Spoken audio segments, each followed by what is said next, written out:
Pinapanalangin natin ang pagsisimula ng dalaw na ito sa buong diocese.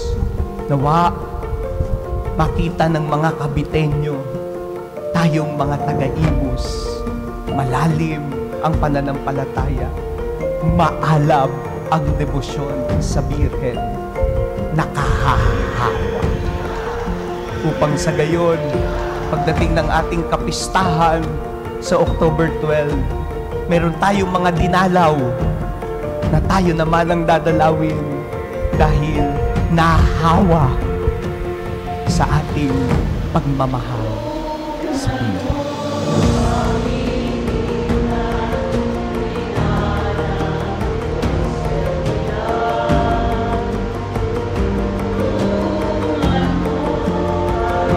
Alam natin, kilala na ng marami ang ating patrona sa buong Cavite.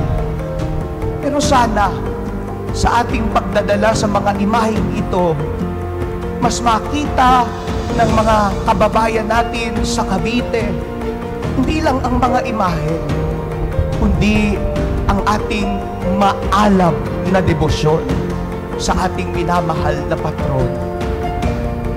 Na sana makilala tayo, o taga-Imus yan, dinadala ang mahal na Birhen, kitang-kita ang debosyon.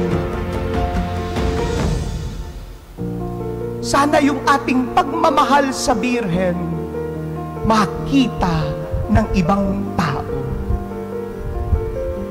Hindi lamang sa pagdadala ng andas, hindi lamang sa pagsayaw ng karakol, kundi kung paanong lumalapit tayo sa mahal na Birhen.